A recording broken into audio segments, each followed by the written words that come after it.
Buenos días. Buenos días. Vamos a comenzar entonces con esta conversación.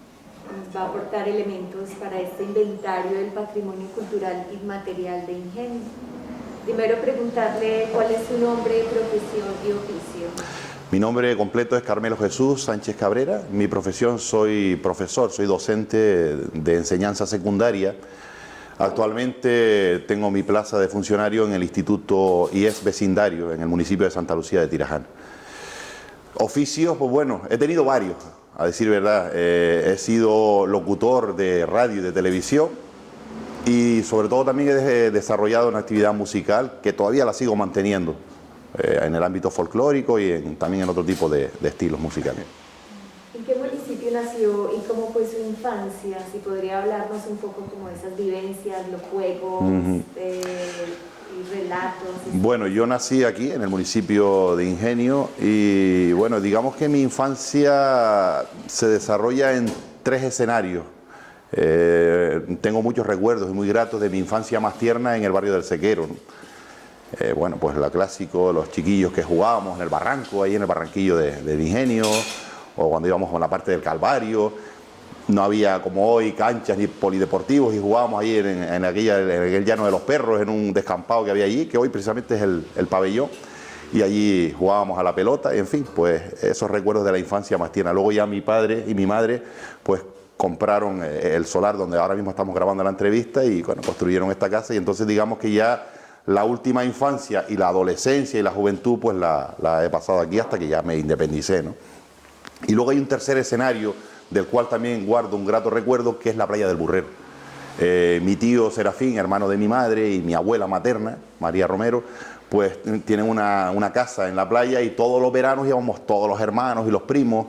Bueno, pues tengo ese recuerdo también de los chiquillos jugando en la playa y de ver a los barqueros sacando el pescado del día y también eso, bueno, ese recuerdo también. Y así algunos juegos específicos que usted pueda recordarnos, como detallarnos. Yo soy, como digo, de una generación de transición, porque por un lado pues combinábamos los juegos tradicionales, jugábamos al boliche, jugábamos al trompo, jugábamos a la billarda, por supuesto la pelota, la omnipresente pelota.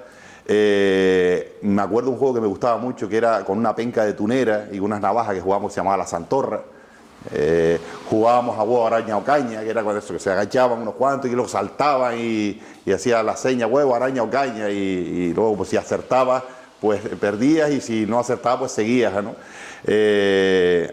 Y luego, como te decía, como soy de esa generación de transición, pues también tuve juguetes de la tecnología de entonces, ¿no? Recuerdo, además con mucho orgullo, de tener mi Mercedes 450 SE de Rico, que era un coche, ¿de acuerdo?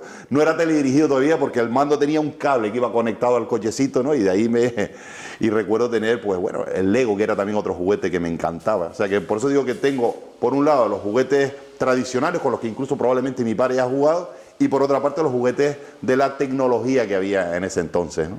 ¿Te acuerdas de churro, media manga, mangantera? Era parecido al huevo, araña o caña. Lo que pasa es que ya te digo que digamos que lo que es la nomenclatura era el huevo, araña o caña, o churro, era churro, media manga, mangantera, creo que sí. Sí, la piola era otra cosa. La piola era otra cosa. La piola era casi parecía eso, pero individual. Sí, individual. Pero estos eran varios que nos poníamos en hilera y luego los que jugaban saltaban por encima y preguntaban, huevo, araña o caña. Si acertaban, pues seguíamos los que debajo y el equipo que preguntaba seguía otra vez. En ese momento no había problema de columna ni nada. La sangre nueva. Y saltaba sobre la columna. No, pero compadre, cuando caía la espalda bien, pero cuando caía aquí en el totizo, más de uno se veía para adelante, más de una vez también fui para adelante. Y si el que saltaba estaba un poquito sobrado de kilos también, compañero, pues también se sentían los riñones, ¿eh? Manolo, esos juegos coinciden con los que tú tenías de chico. Sí, por lo menos ¿El huevo, araña o caña ese? ¿O churro, media manga, mangantera? mangantera ni Sí, me acuerdo sí, jugar la generación. Más pegada la tuya que la de... ¿Dónde jugabas tú, mamá? ¿No?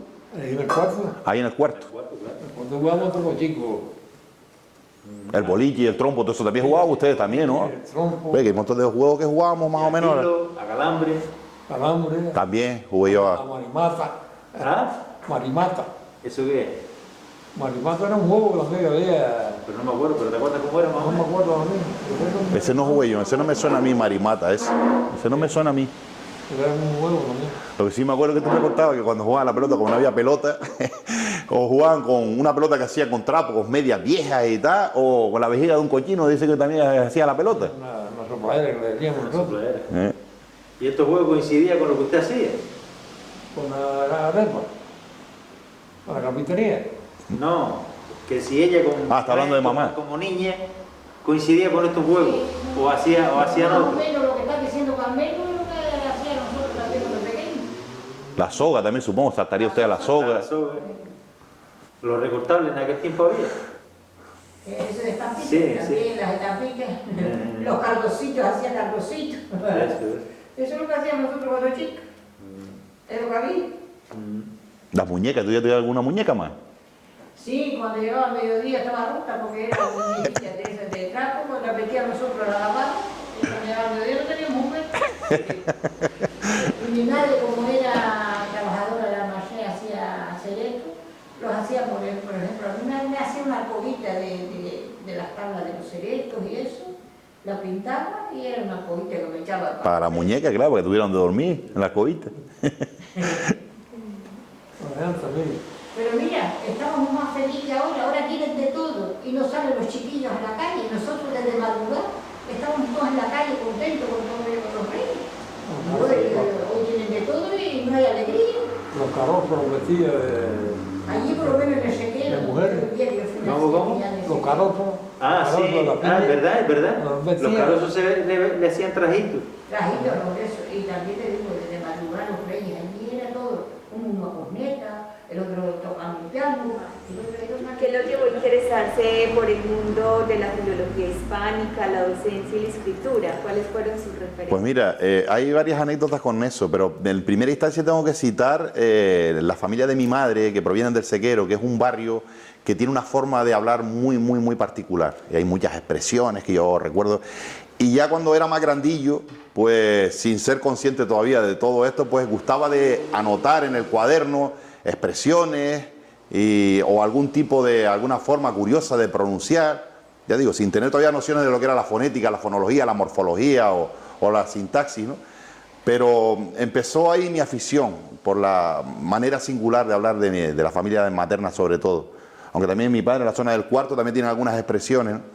Y luego curiosamente pasó otro hecho también llamativo y era, siendo yo adolescente con mi grupo de amigos de la época, además fue aquí, justamente en esta carpintería, cogíamos un antiguo radio cassette y recuerdo que ellos hacían parodias de personajes populares del pueblo y yo hacía de el presentador del programa, ¿no?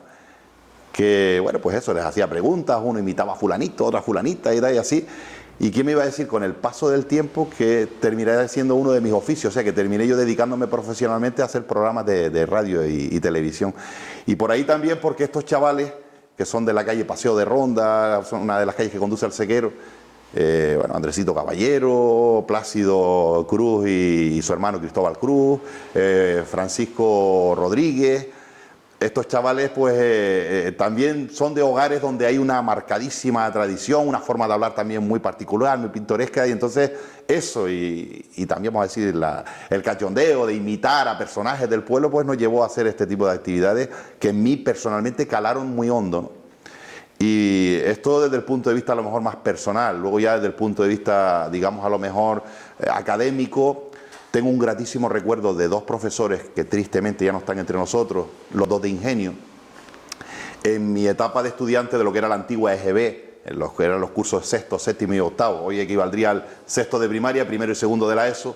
Tuve un maestro, don Mario Vega Artiles, allá en Agüimes, en el Colegio de la Goleta, que a mí me marcó. Yo incluso una vez se lo dije en un programa de televisión, digo, si soy filólogo es por culpa suya. Y se lo largué así, ¿no? Porque efectivamente es así, o sea, él inculcó mi amor por las letras. Y luego, cuando llego al instituto, otro profesor que ya tristemente tampoco está entre nosotros, Jacinto Hernández, que me dio la asignatura de lengua y literatura, pues sirvió para todavía remarcar más esa admiración por las letras, ¿no? Eso es mi etapa, digamos, de chaval y de adolescente. Y luego ya en la universidad, aunque tuve varios profesores importantísimos, pero guardo un especial recuerdo de don Jesús Páez, por su manera tan singular de explicar y de vivir la literatura. Eso también me marcó. Y de hecho son los 3 profesores que yo recuerdo y recordaré siempre como personas importantes que me han influido en este amor por las letras. En sus libros de poesía y novelas costumbristas hace referencia a contextos históricos y tradicionales de Ingenio. ¿En qué se ha inspirado para escribir dichos textos? Perdón que sea muy redundante, tengo que volver otra vez siempre al ámbito familiar, porque, claro, hoy es cuentos, antes hablaba de la familia de mi madre, tengo que citar especialmente la figura de mi abuela materna, a María Romero, porque mi abuela además tuvo una larguísima vida, vivió 97 años y entonces, pues claro, recuerdo desde niño pues esos cuentos que nos hacían. Incluso tuve la suerte de conocer a su padre, a don José Domingo Romero González, que murió casi centenario, de 99 años, y yo siempre, se lo digo incluso a mis alumnos hoy en día, digo, tengo el orgullo de tener una ventana abierta al siglo XIX gracias a que conocí en persona a mi bisabuelo. Mi bisabuelo me hablaba de la guerra de la independencia de Cuba, como quien te está contando el partido de último fin de semana. Me hablaba del rey Alfonso XIII, me hablaba de la gente que iba a Cuba, que venía, en fin, que episodios que hoy suenan tan lejanos porque, claro, los conocemos por los libros de texto y, sin embargo, yo tuve la inmensa suerte de haber accedido de una manera directa gracias a su testimonio oral. Entre las diferentes historias que me contaba, me hablaba, por ejemplo, de la aparición del cometa Halley en 1910, que aquí en Ingenio le llamaban popularmente la estrella del Rabo, y eso fue precisamente un material que me pareció interesantísimo para componer precisamente mi primera obra narrativa, que se llama así, La estrella del Rabo, que es una novela de corte costumbrista ambientada justamente en esa época, en 1910. Pues claro, Juan Nués tenía varios poemas y entre ellos hay uno dedicado a la aparición del cometa Halley, que además es muy curioso, porque por lo que yo me documenté en la prensa de la época, el efecto que produjo en Ingenio fue contrario al que se vivió, por ejemplo, en determinados países de Europa. Te cuento rápido, cuando se anuncia la inminente catástrofe, porque se hablaba de que este cometa podría colisionar con el planeta Tierra, como algo sucedido hace 65 millones de años con el caso de la extinción de los dinosaurios, ¿no? Se preveía algo similar, ¿no? Y los periódicos de la época decían que ante la inminencia de la llegada del fin del mundo, pues la gente se dedicaban a hacer lo que no se atrevían a hacer, a robar, a saquear. Incluso recuerdo un pasaje de un periódico que decía, mujeres que distinguíanse por su decencia y honradez, entregábanse a delirantes orgías con resultado de 9 meses. O sea, y sin embargo aquí fue totalmente al revés, es decir, aquí personas del mundo del hampa, personas de mal vivir, ladrones, sinvergüenzas, pícaros, pillos, decían, Dios mío, si el mundo se va a acabar, como dicen, el 18 de mayo, pues yo creo que sea menester de ir a la iglesia, poner en paz mis cosas con Dios y así por lo menos no me voy al infierno. O sea que, y esto lo refleja además de una manera muy, muy, muy divertida Juanico Nués en su célebre poema. ¿Te acuerdas del poema? Me acuerdo de trozos, porque ya digo, ya decía, cuando la estrella del Rabo se divisó en el sequero, sus habitantes corrieron al novenario asustados. Por el temor humillados, dijeron a sus queridas, a confesar, hijas mías, y no morir en pecado. Esa estrella misteriosa que se ha visto en estos días inicia el fin de las cosas y el término de la vida. Por las maldades y envidias y la tanta corrupción, Dios, con su justa razón, el castigo nos envía y el 18 será el día en que el mundo será carbón. Es larguísimo el poema, ya digo. Sí. Recuerdo que terminaba diciendo que estos temores calmaron y todos se han convencido al ver que el astro ha seguido y ningún daño ha causado. Y aunque todos confesaron, ninguno perdió la saca y de nuevo se lanzaron a robar piñas y papas. Brevas, muy pocas escapan de sus avances primeros, por el tiempo que perdieron les cayeron como clavos, ya sin temor al lucero ni a la estrella del Rabo. Digo, el poema es larguísimo, pero sí tengo recuerdo de... Y entonces, también es amante y conocedor del folclore, especialmente el folclore musical. ¿Quiénes fueron sus maestros también en esta disciplina? Yo tuve 2 maestros, siempre lo digo y además con muchísimo orgullo, ¿no? El primer maestro fue Manolito Sánchez, Manolito el de Pedro, nosotros también, que recuerdo cuando era niño, muchos de los hijos de los entonces miembros de la célebre agrupación musical Los Collineros eran compañeros míos de clase. Y entonces me acuerdo que un día se lo dije a mi padre: papá, todos los chiquillos de la escuela están apuntados en la rondalla, hicieron una rondalla infantil de los collineros y yo me quiero apuntar y tal. Y me apuntó. Además tengo un recuerdo muy bonito, muy emocionante. Yo me emociono mucho cuando lo digo porque yo no tenía bandurria en ese entonces, que era el instrumento que yo tocaba cuando estaba en la agrupación de los lechones, los lechoncillos se llamaban, ¿no? Y Manolito, el director, me prestaba una suya personal, pero un día me dijo: mira, es que hay más niños y yo, dile a tu padre que por favor, que si hay posibilidad. Mi padre, pobrecito, mira, yo con lo que da la carpintería apenas tengo para... Pero aún así recuerdo que cuando terminó aquel curso, me acuerdo que él vio las notas y tal, y él me cogió, dice, cerró el taller, dice: vámonos un momento a la tienda de Victoriano Suárez.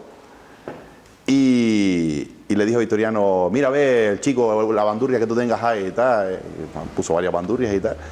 Y siempre me acordaré y me emociono porque resulta que él tenía como un botillo donde iba metiendo, por lo visto, monedillas y tal. Y así fue reuniendo el dinero con el que me pagó después la primera bandurria, que la conservo con muchísimo orgullo, ¿no? Ahí la tengo en casa. Y esa fue mi primera experiencia y con mi primer profesor, que era Manuel Sánchez Hernández, o Manolito Sánchez, como le conocemos aquí en el pueblo, ¿no? Y luego mi segundo profesor, que ya lo conocí ya siendo ya adulto, es Federico Díaz de La Pastrana, que este hombre me enseñó sobre todo, me acercó sobre todo a la el importantísimo mundo de la música sudamericana, o a hispanoamericana mejor, y sobre todo me enseñó a tocar el requinto, que fue el instrumento que después desarrollé durante un montón de años en otros grupos que yo formé con mi hermano y con otros compañeros, como Palo Sangre. Y ahí fue un poco, se notó la influencia de Federico Díaz. Entonces digamos que me he movido en esos dos mundillos musicales, el de la música canaria tradicional, pues a través de la persona de Manolito Sánchez, y el de la música hispanoamericana a través de la persona de Federico Díaz. Siguiendo con esta línea de la musical, pero que todos estos elementos que se integran en la conversación enriquecen más este inventario, ¿podría hablarse de una historia musical del municipio de Ingenio? Y si es así, ¿qué ritmos o expresiones musicales son propias?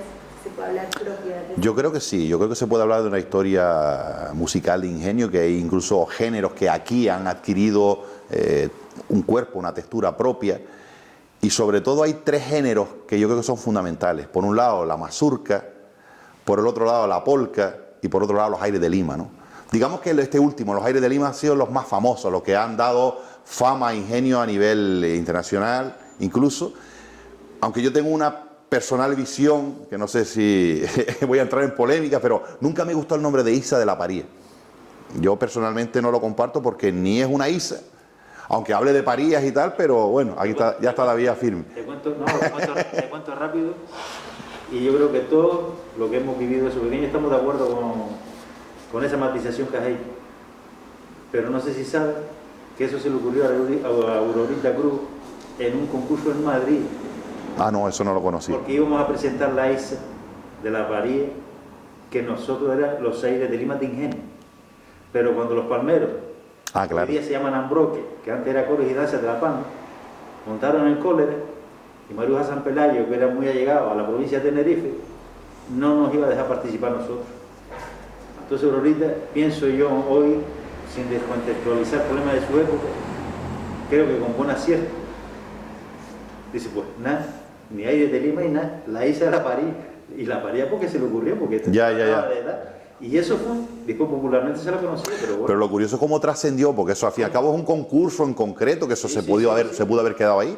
Sin embargo, todo el mundo lo conoce como la Isa la Paría. Pues trascendió de tal forma, para que tú veas muchas veces lo popular es lo que va a quedar, pero nosotros tenemos muy claro y nos encargamos de decírselo a los más pequeños, que son aires de Lima, de Ingenio.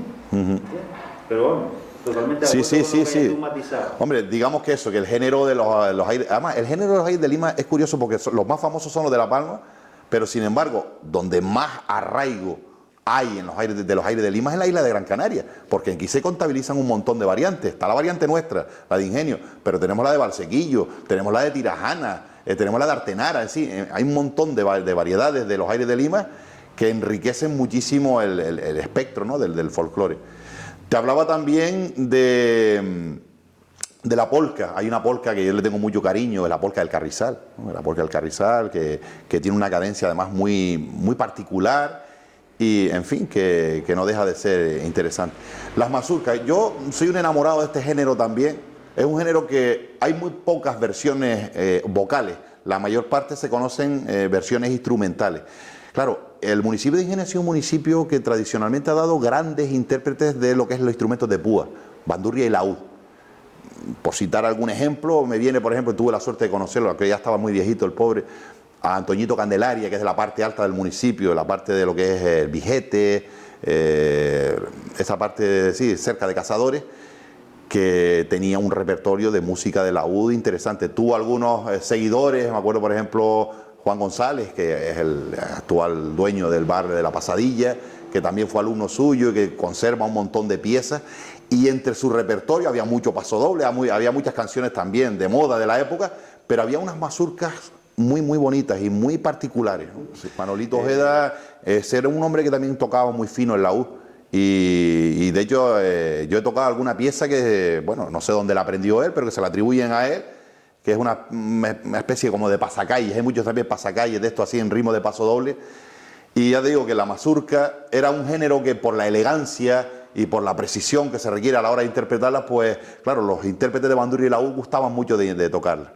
Y de hecho hay aquí una que es la parte inicial de la conocidísima polca del artesano, que es una mazurca. Esa cadencia que empieza tran, taran, taran, taran, que me parece que los cochineros hicieron una versión que se llama Los Rigoritos, si no recuerdo mal. Que por cierto hay muchísimas variantes también de esa mazurca repartidas en toda la geografía de Gran Canaria, ¿no? Entonces, digamos que son, a mi modo de ver, a mi humilde modo de ver, los tres grandes palos. Bueno, el sorondongo también, hay una versión del sorondongo también particular de aquí del municipio, ¿no? Y por supuesto, ahí podríamos hablar también de que a lo mejor los palos grandes como la isa, la folía, la malagueña, pues adquieren su propio estilo en el municipio, pero ya se viene un poco ya más motivado por la forma de cantar de los solistas, ¿no?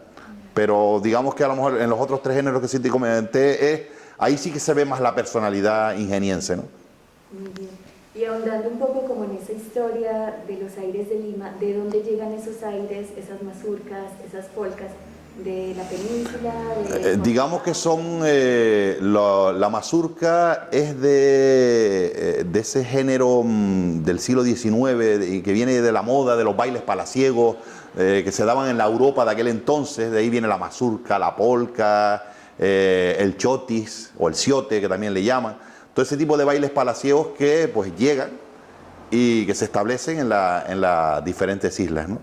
El tema de los aires de Lima, ahora mismo no sé situarte la época, no sé si son de primera o de segunda incorporación, pero sí sé que ha habido una controversia porque hay autores que defienden que, porque claro, Lima suena capital de Perú, sin embargo, de peruano nada, de peruano no tiene esto nada. Entonces averiguaron que hay un río, el Limia, que discurre creo que es por la zona norte de Portugal.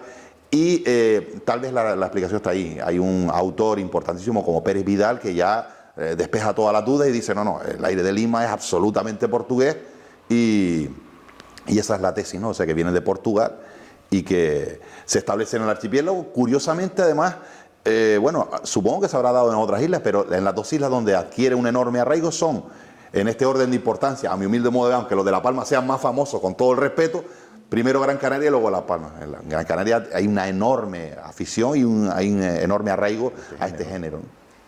Bueno, ya usted mencionó la Isa de la Paría como una de esas canciones o ritmos, expresiones propias del municipio. ¿Qué otras canciones? Porque la pregunta es ¿cuáles son las canciones típicas que eran propias del municipio de Ingenio? Usted mencionaba esa, pero alguna otra más, quizás. Bueno, el sorondongo, que a lo mejor se me escapó, pero ya digo, yo básicamente, digamos que los aires de Lima, que son los que más se conocen relativos al municipio de Ingenio, la polca, la mazurca y el sorondongo. También digo que hay un sorondongo también que tiene un arreglo y sí, que los coros y danzas de Ingenio precisamente lo han interpretado, ¿no? Vale, y siguiendo, hablaba usted ahorita de esas malagueñas, isas polías. Toda esa música proviene de Península, es como... Exactamente, bueno, esas son de la primera incorporación y tienen una procedencia claramente peninsular. Bueno, la malagueña, su propio nombre lo delata, o sea, tiene que ver con esa provincia de Andalucía. La isa, pues tiene que ver con la jota. De hecho, incluso me llamó la atención que hasta no hace muchos años, bueno, cuando te hablo no hace muchos años, estamos hablando de hace 50 años, pero bueno, que había intérpretes, me viene a la mente el puntero, el célebre Sebastián Ramos, el puntero, que él cuando iba a cantar decía que se iba ya una jota, vamos a arrancarnos por una jota, o sea, no le llamaba Isa, le llamaba jota. Y entonces, aunque esto lo he visto más en la provincia occidental que en la oriental, ¿no? Llamarle jotas a la Isa, o sea que ya se nota claramente entonces su origen, ¿no? Y con el tema de la folía, bueno, la folía es un género bastante controvertido en ese sentido, aunque para mí es el género por antonomasia de la música canaria. Yo, cuando hablo de folía, siempre digo, aparte, palabras mayores. Incluso yo soy de los que tengo la tesitura que en su momento, cuando se debatió el tema de cuál podría ser el himno de Canarias, que pusieron el arrorró, que es una melodía también maravillosa, pero pienso que con más poder aglutinador de toda la población canaria y sobre todo por esa coincidencia que tenemos todos, creo que la folía tenía que haber sido elegida como el himno de todos los canarios, ¿no? Folía, como su propio nombre indica, es una palabra francesa, pero es que después los bailes tienen reminiscencias aborígenes y lo que es los arreglos musicales y la evolución tiene algo también de portugués, o sea que fíjate qué mejor manera también además de definir la personalidad del pueblo canario, que somos un poco de todo, ¿no? Y por ahí voy otra vez tirándote lo del tema del himno de Canarias, que podía haber sido más una folía que un arrorró, ¿no?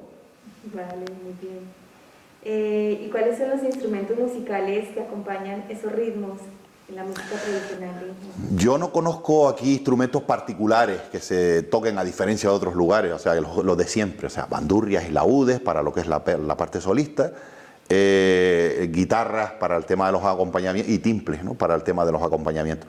A lo mejor habría que citar en algún caso puntual, me acuerdo de cómo se llama este hombre, Narcisito era, que tocaba el violín.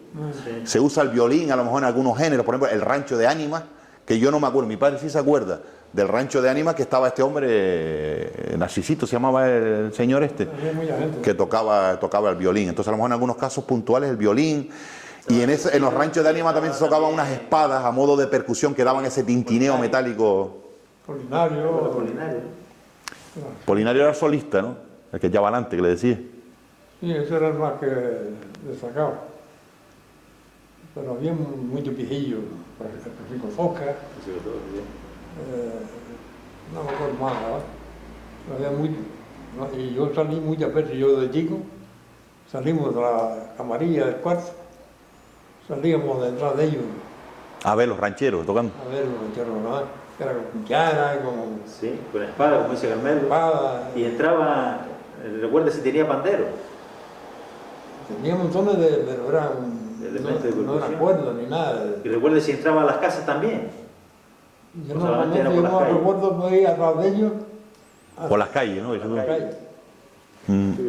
Sí, el pandero también es otro instrumento, pero bueno, el pandero también es un instrumento usado en la música tradicional de tiempo también. Sí he oído decir de controversia improvisada, que a lo mejor mi padre sí puede a lo mejor dar más información. Hay una simpatiquísima, parece ser que, por lo que es lo que sé, con todo el respeto a algún familiar, si me está viendo, pero parece ser que los dos tuvieron la mala suerte de sufrir infidelidades. Es decir, que alcanzaron cuernos por lado y lado, ¿no?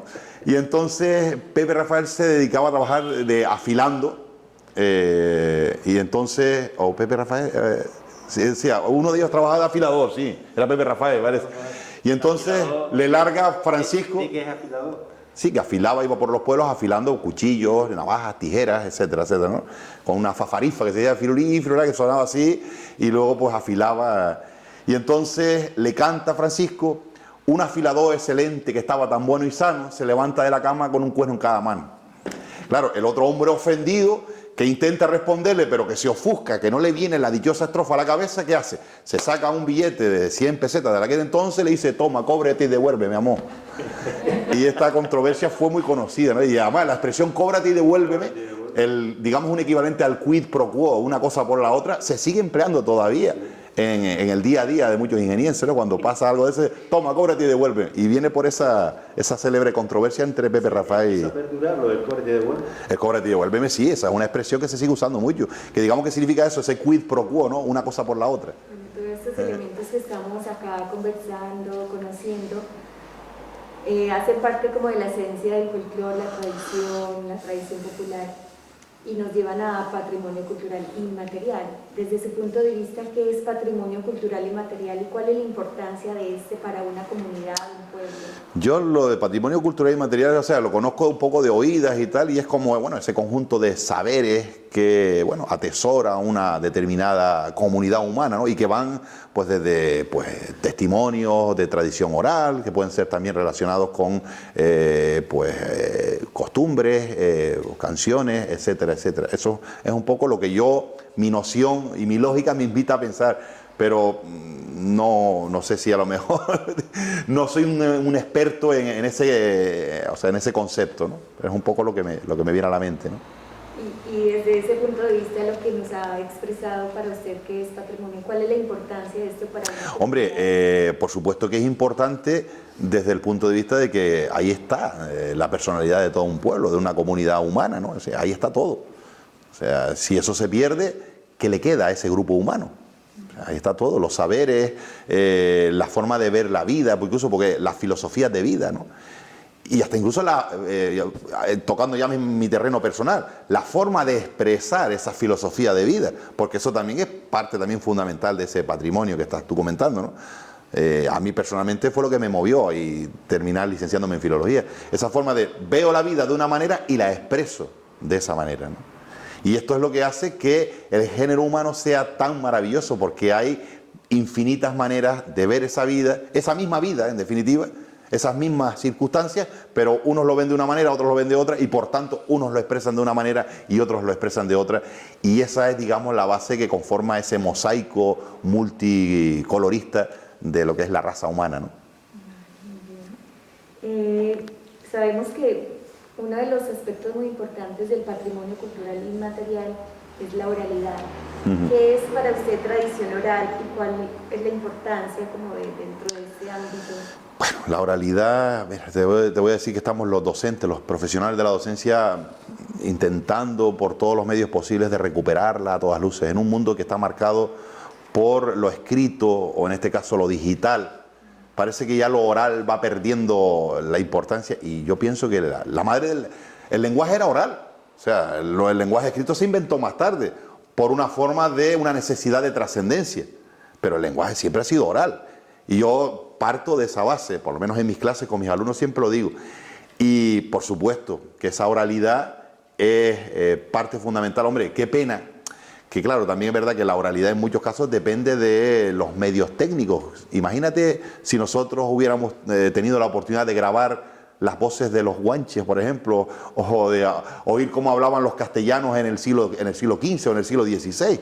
O sea, ya no estaríamos especulando en un montón de cosas, sobre todo los lingüistas, que estamos especulando si este sonido, cómo evolucionó de aquí a allá. Lo estamos un poco deduciendo por los textos escritos, por las anotaciones, por las glosas que vemos, pero no sabemos realmente. Pues imagínate si hubiéramos tenido la oportunidad de haber podido captar a través de algún tipo de aparato, el que fuera, esas voces y esa forma de pronunciar.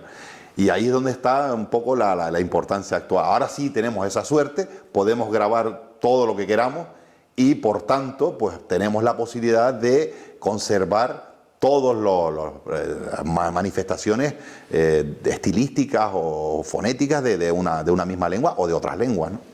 O sea que es importante. Yo considero que la oralidad para mí es la madre del lenguaje.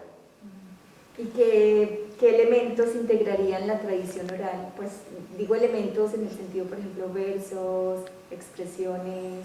Claro, porque a lo mejor, en primer lugar, a lo mejor, ya entrando un poco a lo mejor en la parte más lingüística, sería interesante pues también eso de ver por qué se pronuncia, o por qué se habla o por qué incluso hasta los rasgos suprasegmentales del lenguaje, ¿no? Esa entonación, esa musicalidad, por qué se da aquí y no se da aquí, etcétera, etcétera. Dejando a un lado ese tema, que también podría ser un tema súper interesante de analizar, hombre, expresiones, refranes, leyendas, cuentos, en fin, imagínate qué cantidad de cosas caben en el saco de la oralidad y que, hombre, a duras penas se va manteniendo.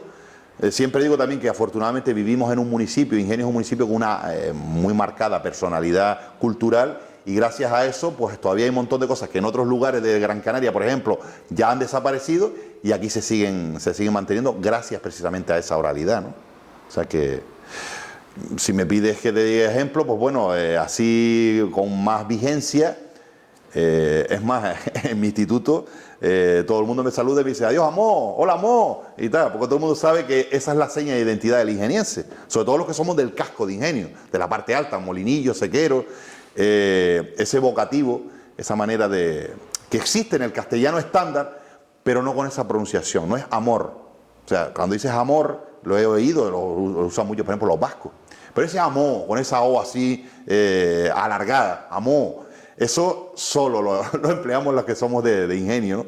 Y esto es un rasgo distintivo que nos donde quiera que tú digas amor, otras expresiones también que tienen mucha, por ejemplo, el decir a modo de despedida, señores, para el Ingenio, me voy para el Ingenio.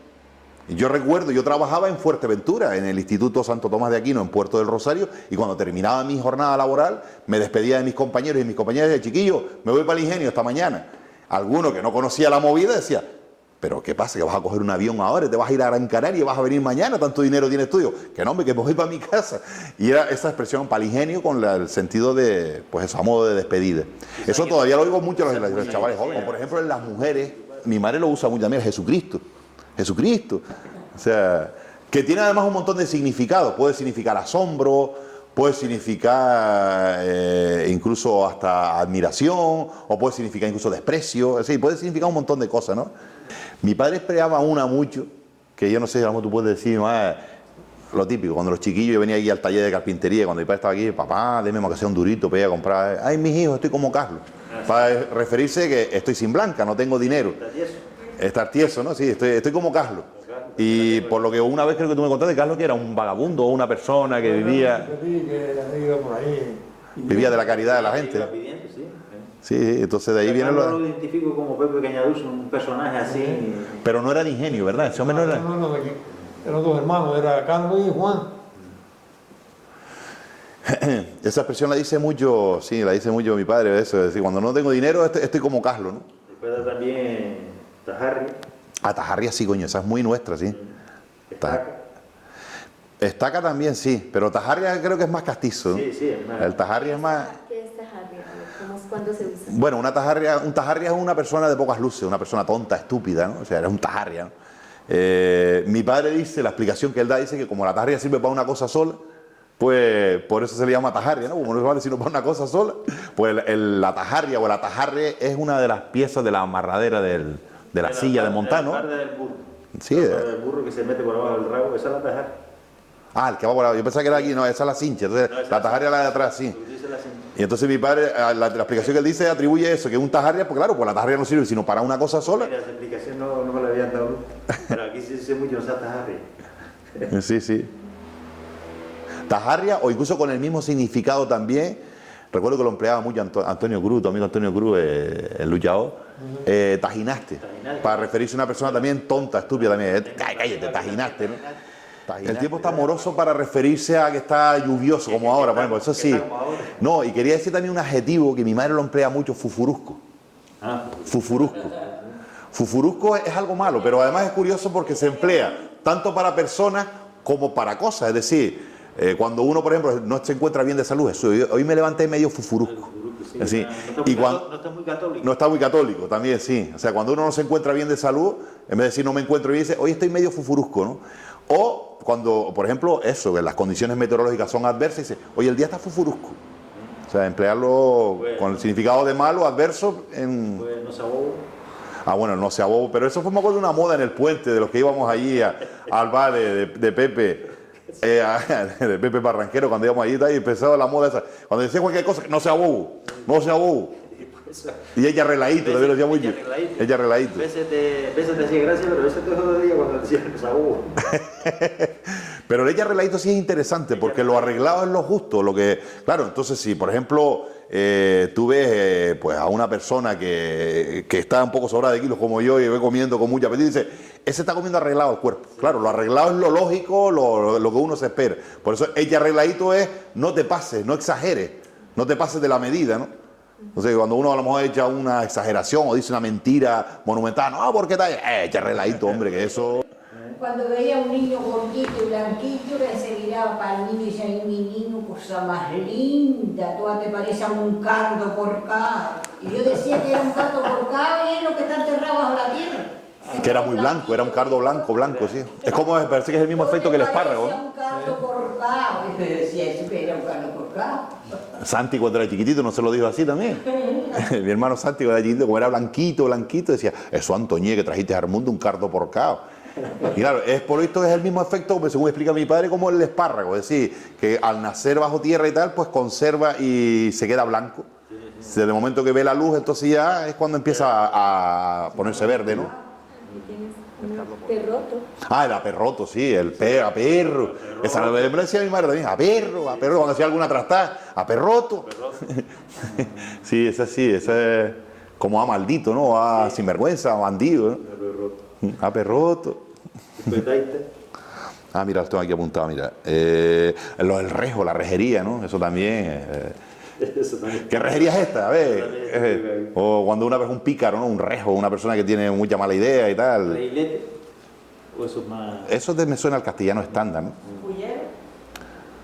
Sí, bueno, la fullera, la trampa, ¿no?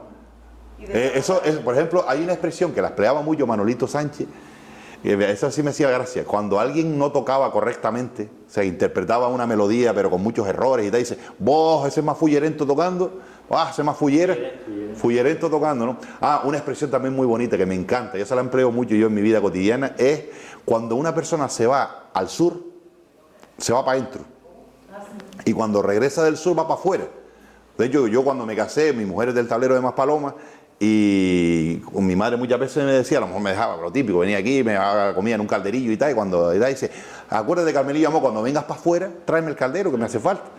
O cuando vayas para adentro, llévale esta comida a tu suegra que le va a gustar, o a tu mujer y tal. Y entonces, para adentro para referirse al sur, y para afuera cuando regresas al norte. Con una yusa. Sí, bueno, de las expresiones relacionadas con los excesos etílicos hay montones, ¿no? Una tajada, una chispa también se oye mucho, ¿no? La chispa se oye. Una mazurca también, incluso, referido a una borrachera. Cogí una mazurca. El parrandeando que tiene, que además es una palabra polisémica, ¿no? Que admite un montón de significado, porque parrandeando, mi padre, por ejemplo, y mi madre lo emplean mucho para referirse cuando están de conversación. Ya, ustedes van a seguir parrandeando, déjense de parrandear y vamos a trabajar. Y antes también los novios cuando iban a hablar. Los novios cuando enamoraban también estaban, y porque hoy en día parece que se ha impuesto la versión de parrandear, lo que es irse de parranda, de jarana, etcétera. Pero que parrandear, por ejemplo, esa es la excepción que en mi casa, por ejemplo, en concreto es la que menos se usa. En mi casa parrandear se emplea con ese sentido que te acabas de decir, de dos novios que están enamorando, se llaman parrandear, o de personas que están hablando. Ahí están estos dos ahí parrandeando.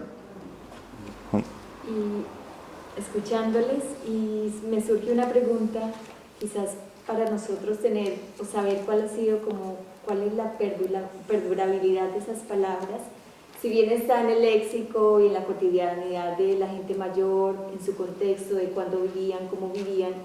¿Ahora los jóvenes las usan o ya...? Pues mira, te debo decir, además orgulloso, que hay muchas expresiones que gozan de buena salud. O sea, el amor ese, porque estoy diciendo, además hay como una especie de reivindicación entre la gente joven que lo quieren mantener a toda costa, ¿no? Digamos que hay otras expresiones que a lo mejor han perdido vigencia y que estén desgraciadamente condenados a desaparecer, pero hay expresiones como por ejemplo el paligenio o el amor, que se han convertido en una seña de identidad del municipio y que los jóvenes la reivindican como esa seña, ¿no? Y entonces, pues bueno, pues como todo, pues hay cosas que afortunadamente se van a mantener gracias a eso, ¿no? O sea que, hombre, otros municipios a lo mejor no tienen esa suerte. También es verdad que hay muchos, ahora me viene a la mente, la aldea de San Nicolás tiene el equivalente a nuestro amor, es el compa de ellos, por ejemplo, ¿no? El compa, que lo emplean con el mismo sentido. O sea, afortunadamente hay muchísimos municipios, en concreto de Gran Canaria, que tienen expresiones propias que gozan de buena salud y que pueden perpetuarse en el tiempo, salvo que se produzca en algún momento algún cambio en los hábitos de la sociedad y la gente prescinda de esa expresión, ¿no?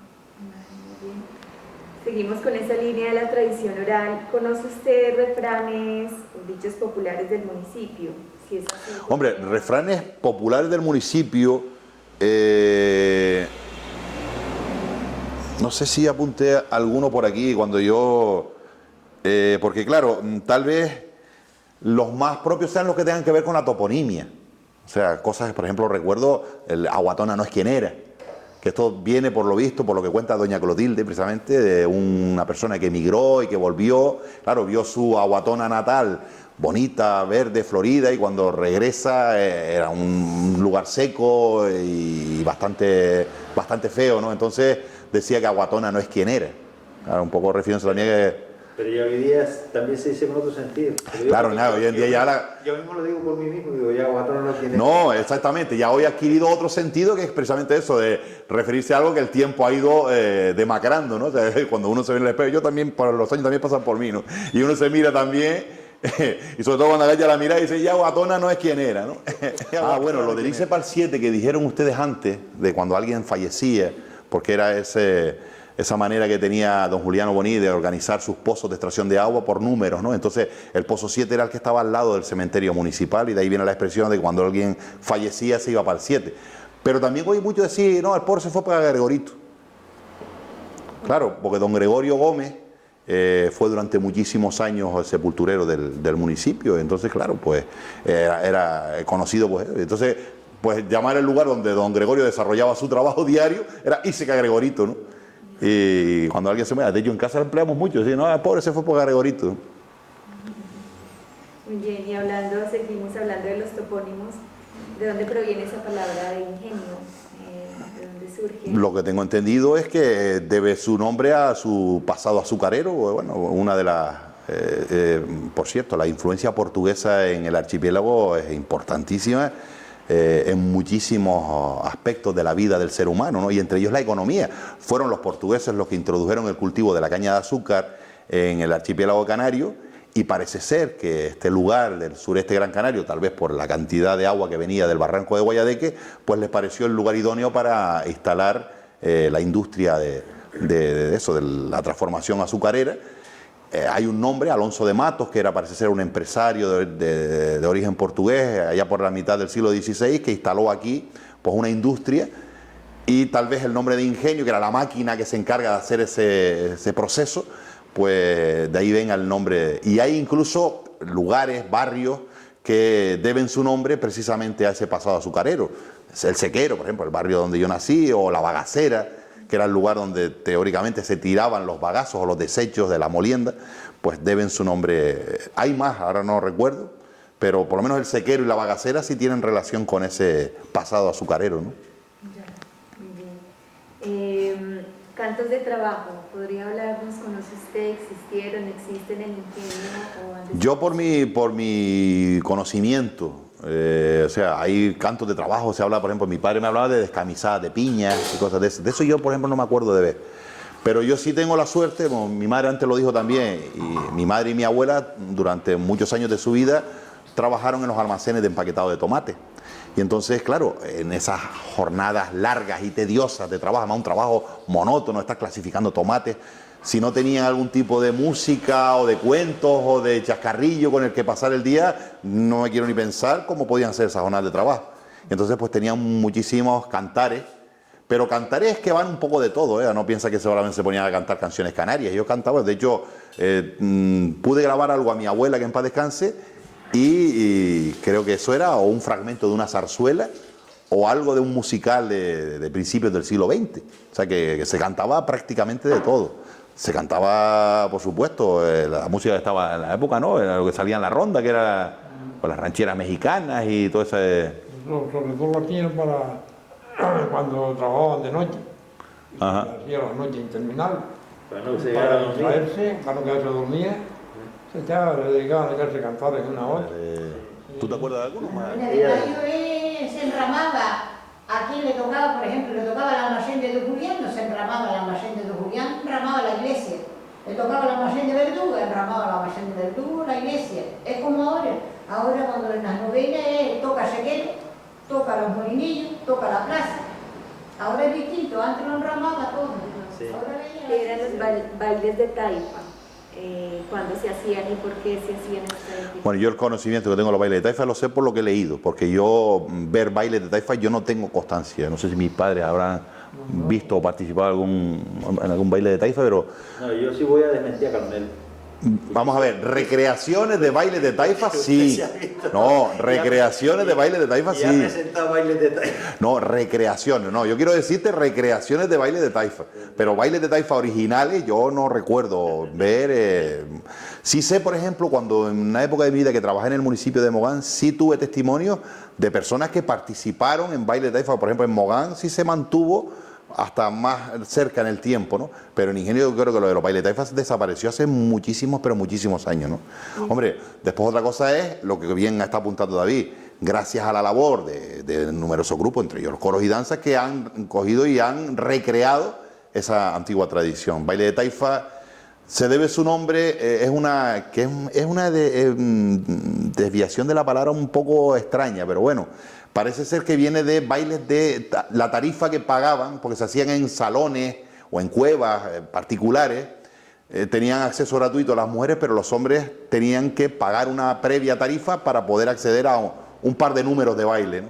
Entonces de ahí viene la palabra de bailes de tarifa o taifa, que derivó después, y de ahí viene su nombre, ¿no? Entonces era más como cuestiones de baile social para conocer. Sí, era un baile social. Yo sí tengo, por ejemplo, un testimonio directo de Antoñito Candelaria, que era un intérprete de laúd, de la parte alta del municipio, que decía sobre todo del celo que existía entre los músicos, que él muchas veces pagaba con el pretexto de, mientras bailaba iba mirando lo que estaban tocando los músicos hasta que uno se dio cuenta y dice, a ese no lo dejen entrar. Y el pobre me decía, tenía que esconderme en la parte de arriba de la cueva y escuchar lo que me llegaba del sonido para yo poder sacar las canciones. O sea, que había como un recelo y había músicos que decían, yo no quiero que tú toques las mismas canciones que yo. Entonces cuando lo veían en el baile, no, ponlo fuera porque este tío viene aquí a espiar nuestro repertorio, ¿no? Y él decía que tenía que aprender escondido en alguna parte para poder aprender lo poco que pudo aprender. O sea, que... Vale. Ahora, ¿qué eran los velorios de la parida? ¿Quiénes asistían? Lo mismo te digo, o sea, los conocimientos que tengo de este tipo de eventos sociales son por lo que conozco o por las recreaciones que han realizado los grupos musicales.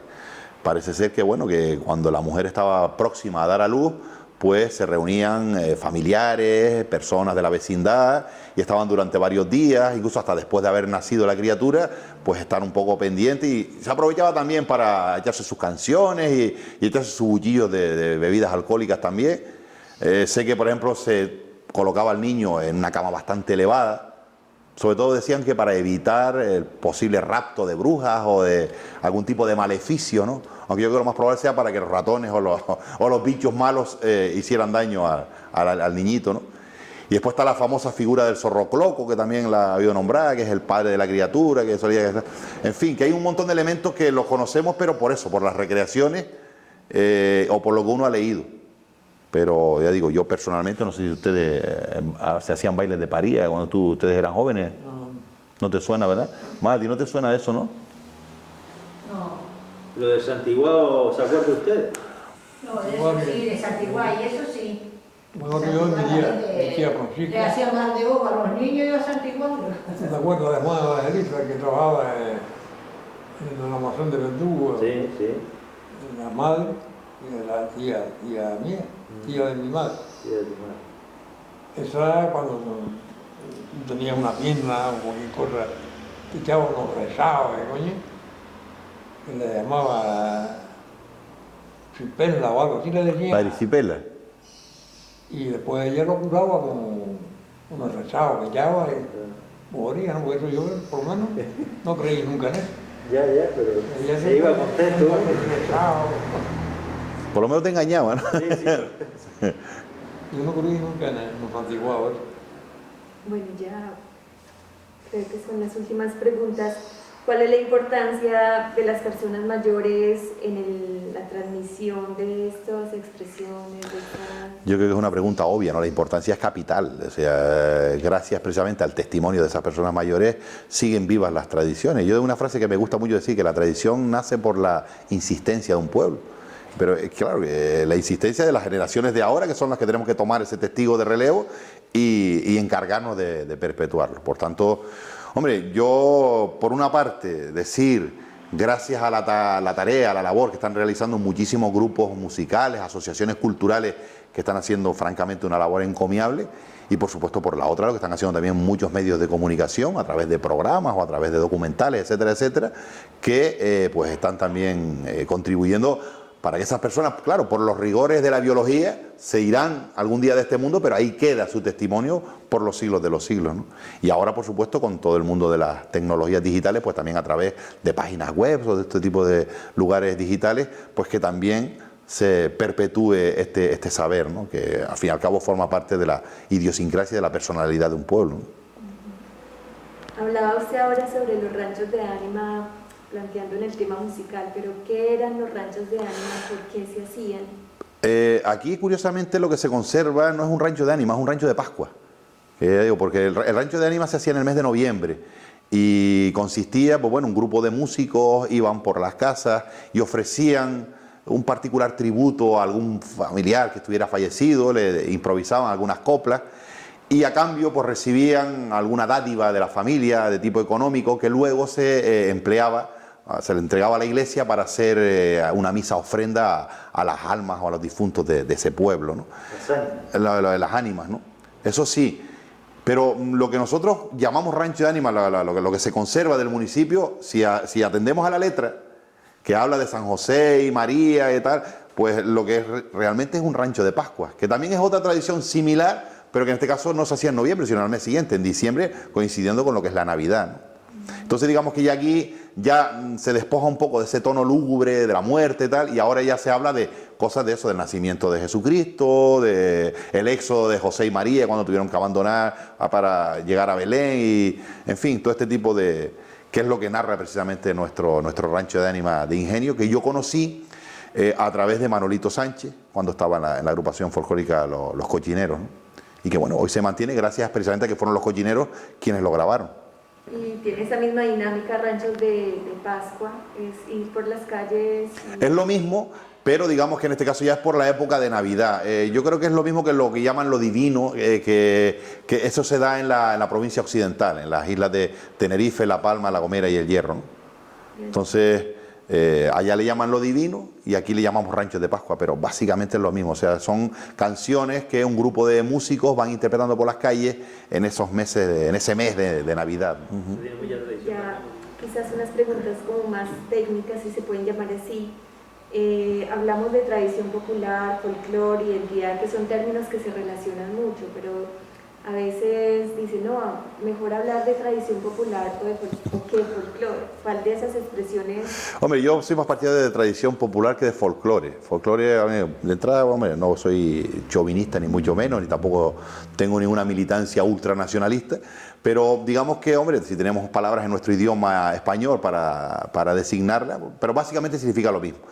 Pero lo que pasa es que a lo mejor cuando uno dice tradición popular parece que también suena como que el espectro semántico es un poco más abierto, más amplio. Porque cuando uno dice folclore parece que suena nada más que a música tradicional o a baile tradicional. Incluso he podido constatar de emplear la palabra folclore con cierto matiz peyorativo. Es decir, mira las folclóricas estas hablando en la televisión y tal, ¿no? O sea, con un matiz peyorativo. Por eso yo me decanto más por la otra expresión. Y bueno, ahondando en esas connotaciones políticas también, lo de identidad es un término que a mí me da mucho miedo también, porque hay muchos cazadores profesionales de votos que aprovechan precisamente, pero esto no creo que venga a cuento, que aprovechan a las palabras de este tipo para crear a lo mejor algún tipo de doctrina política. Yo pienso que la identidad no es eso, la identidad son más cosas, pero bueno, cada cual que lo interprete como quiera, ¿no? Muy bien. Es claro que la cultura y este patrimonio intangible o inmaterial son elementos que cambian y se transforman, pero ¿cómo hacer como para que estas generaciones jóvenes puedan como reconocer, dar valor a este sinnúmero de conocimientos y saberes en medio de esta modernidad y de esta globalización y en medio de tanta tecnología? Hombre, yo pienso, ahí tengo que sacarte ahora mi vena de docente, de profesional de la educación. Yo creo que ahí eso es un elemento fundamental. Si nosotros, por ejemplo, en los colegios, en los institutos, pues hiciéramos un poco, que ya se está haciendo, dicho sea de paso, pero creo que se puede hacer mucho más. Y sobre todo de hacerles ver a estas generaciones que no es algo carca, que no es algo desfasado, que no es algo feo, que no es algo rollo. sino que es algo atractivo. Y yo creo que sí, que yo creo que estos contenidos a los chavales les encanta. Pero claro, hay que también venderlos, ¿no? Y hay que también sabérselo ofrecer. Y en esto creo que los profesionales de la educación tenemos mucho que decir.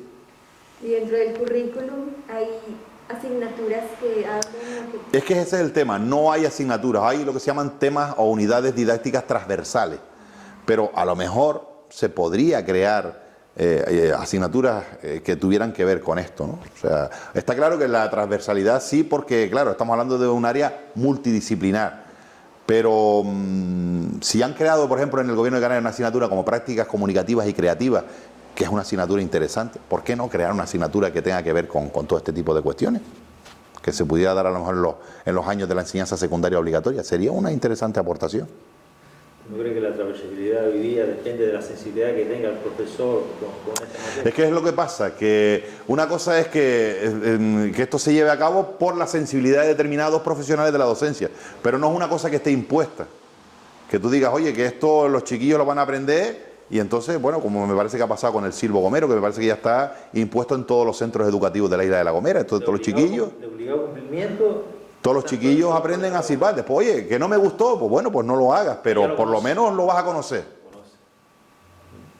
Vale. ¿Y conoce usted la existencia de programas o proyectos a nivel municipal del ayuntamiento, quizás a nivel... Hombre, yo sé, estamos hablando de un municipio que todo el mundo lo conoce por su quehacer en tareas de investigación y de folclore, ¿no? Y entonces, bueno, pues yo conozco lo que conozco, porque además he participado, por ejemplo, en nuestro conocidísimo Festival Internacional de Folclore, que David Castellano tiene mucho que hablar de eso. Su proyecto, su hijo, yo creo que es su hijo el más bonito de lo que ha tenido. Y entonces, pues bueno, efectivamente ahí, pero claro, esto es un tesoro que tenemos en un municipio como Ingenio. Creo que muy pocos municipios de España tienen la suerte de tener lo que tenemos aquí, con lo cual yo me considero un privilegiado de haber nacido y de haber vivido aquí y de tener todos mis orígenes y mis raíces en un municipio con tanta personalidad como Ingenio, que además todo el mundo lo conoce por su trabajo en torno a todo lo que es la identidad cultural, ¿no? Sí. Y desde su punto de vista, ¿cuáles de estas expresiones de las que hemos hablado continúan vivas, siguen presentes y cuáles ya han desaparecido? Hombre, digamos que habrá muchas que desaparecerán porque tienen que ver con determinados hábitos de vida que ya no se dan. Entonces, por ejemplo, hombre, Ingenio era un municipio agrícola y ganadero y ahora, desgraciadamente, pues eso se ha ido perdiendo y ha ido derivando, a raíz de un millo, ¿no? Ha ido derivando en otras cosas. Entonces yo me imagino que muchas expresiones que tienen que ver con su pasado agrícola, con su pasado ganadero, con su pasado artesano, tal vez, pues a lo mejor desgraciadamente van a desaparecer. Yo creo que muchos chiquillos no sepan lo que es una tomisa o a lo mejor lo que es un festirén. Entonces, esas palabras que a lo mejor lo saben los que... Mi madre sabe mucho de festirenes, pero que claro, cualquier chaval de hoy en día le preguntas qué es eso y si no ha ido a cosas de calado no creo que lo sepa, ¿no? Sí, lo que es. Nosotros porque nos hemos criado entre cada... Bueno, yo me acuerdo de a mi madre toda mi vida con el telado. Un festirén es una técnica que supongo que es lo que emplea. Es un tipo de figura, ¿no? Que hace con la aguja y con el hilo. ¿Qué figuras se acuerdan ustedes que calado? Los diferentes tipos de calado que había. Todos los calados que hacían, marañón, caracol, el dinonado. Eso. Y después la cochinita, los montones de calados que había de nombre, pero, ¿saben? Nosotros casi siempre hemos calado el caracol y flor, el jazmín, el calado de las tres cebras, el calado de la cochinilla, como decía eso, la flor en tela, cambiamos todo el nombre. Hombre, yo he tenido la suerte, ya digo, hablando precisamente de tradiciones. Mi padre fue el luchador cuando era joven, que es un deporte, sabes tú, que es tradicional y que tiene fuerte arraigo. Además, incluso aquí, Ingenio es un municipio muy fanático de la lucha canaria. Puede ser hijo de padre luchador y de madre caladora, ya con eso te lo cuento todo. Y el hijo parrandero, o sea, ya tienes todo el cuadro formado, ¿no? Ya tienes el cuadro formado. Ya para finalizar, ¿qué propuestas plantearía usted para que el patrimonio cultural inmaterial del municipio de Ingenio continúe vivo y siga siendo como parte de la identidad de Hombre, yo básicamente la propuesta principal, lo que te dije antes, desde mi condición de profesional de la docencia, ahí es un caballo de batalla importantísimo. Tal vez el otro, el que tenga que ver con la actividad de grupos, de colectivos, ese afortunadamente en Ingenio gozamos de buena salud, incluso creo, no sé, tampoco estoy muy al corriente ahora mismo de la actividad política, pero en líneas generales ha habido siempre una buena sintonía entre los grupos gobernantes y los colectivos, o sea que creo que hay apoyo, también el gobierno canario o el cabildo, en este caso de Gran Canaria, pues apoyan también, con lo cual esa parte yo creo que sí está más o menos garantizada. La otra parte, la que tenga que ver con el contexto educativo, los centros de enseñanza, ahí es donde creo yo que humildemente se debería trabajar mucho más. Empezaba diciendo, en el ingenio de Agüimes, noche de la Candelaria, en un puesto de turrón, dos hombres se desafiaban. Juan Pérez, aunque era hombre, y sus fuerzas le ayudaban. Un muchachito de Telde le pegó una puñalada. Las piedras del camino le sirvieron de almohada, las estrellitas del cielo le sirvieron de alumbrada. Entre cuatro amiguitos para su casa lo llevaban, a mediación del camino se encuentra su madre amada. Este es mi hijo Juan Pérez, este es mi hijo del alma. ¿Quién te dio esa muerte tan dura y tan amarga? Un muchachito de Telde, que Juan Valentín lo llaman. Madre, si algún día lo viere, no le vaya a decir nada, la culpa la tuve yo, que ese muchacho me matara. Luego viene una parte recitada que decía, adiós mi hermana Mercedes, adiós mi hermana del alma, que no tienes quien te lleve a la fiesta de la Candelaria. Adiós mi cabrita Rusia y mi vaquita bragada, que no tienen quien la lleve a la fuente a beber agua. En el ingenio de Agüimes, noche de la Candelaria.